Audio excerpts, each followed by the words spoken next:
Okay, we're playing Anonymous from Spain as white, and we're going to play e4, which we usually play, and e5, and knight f3, and bishop c4. We played this many times. h6 is not a good move.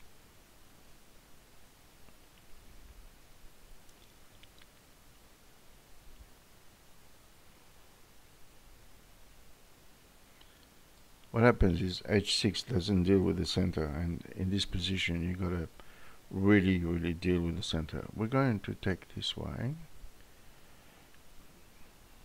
Pawn takes. We're going to castle, and now we're threatening pawn on. If knight here, pawn on.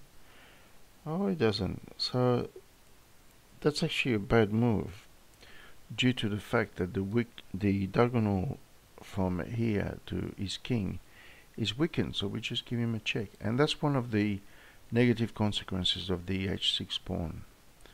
The move from h7 to h6 is that it weakens this diagonal. So his king is going to end up in a rather uncomfortable position. Probably has to go to d7. Queen check is not a bad move. It's not a good move. So now develop our pieces.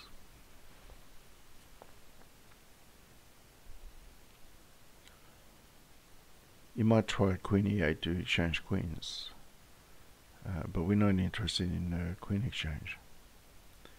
We want to play we want to keep the queens on the board. Alright, let's go back on e2, which is just a distant square. Here we're threatening to push on e5. Any kind of line opening. See, at the moment the king is quite safe. It's up to us to open lines against the king. So we're going to do everything we can to open up, and that includes sacrificing material. If pawn takes, he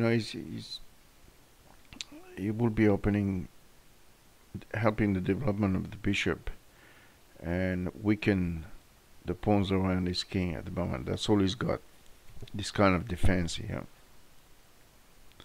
Alright, queen e7. Here there's two ways of doing it, and I think taking is the best way. Pushing was an alternative, but I think queen takes. Now we hit the queen. The queen can come here with check. It's not a big problem, because later we're just going to hit the queen with a rook. The queen can go on c5, but then we drop back the bishop here. Okay, on d4. I'd rather not play bishop e3 and just go in the corner. This way we're going to be safe once and for all. Yes, the rook swings here. Very good. Let's keep up with the idea of opening lines around the king.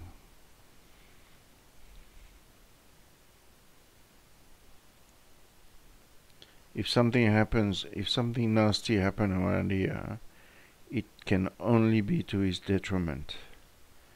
It can only go against him.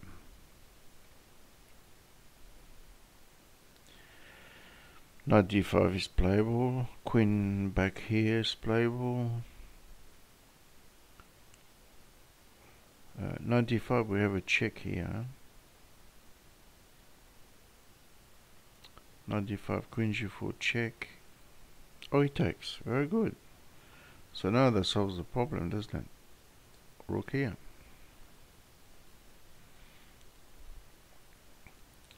And as we saw before, the lines around his king have open, and it's not good for him. So obviously now if pawn takes, just rook takes with check.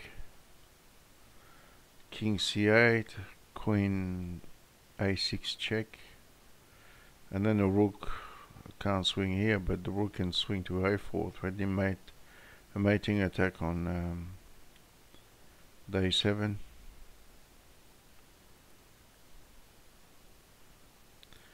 With the check, and then the other rook swings here to cut off the king.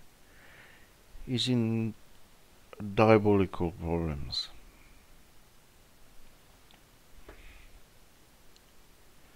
And the time is not helping him. He's going to be 2 minutes down on the clock.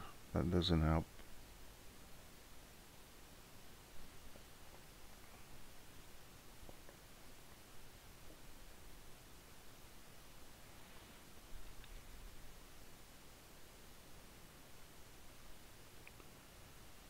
So he's got no real answer except letting the clock run down, which is typical of weak players. They don't know when to resign. Oh, what a move. What a move. Now, how does that solve the problem? I can actually take here.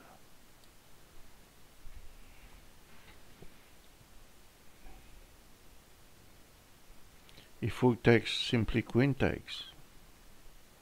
He's going to have to understand that his queen is pinned. The rook is pinning the queen against the king. And he has 40 seconds to go.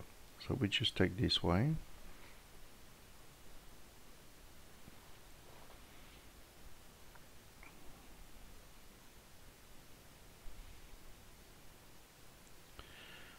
Queen takes queen is probably the only move. Queen takes rook.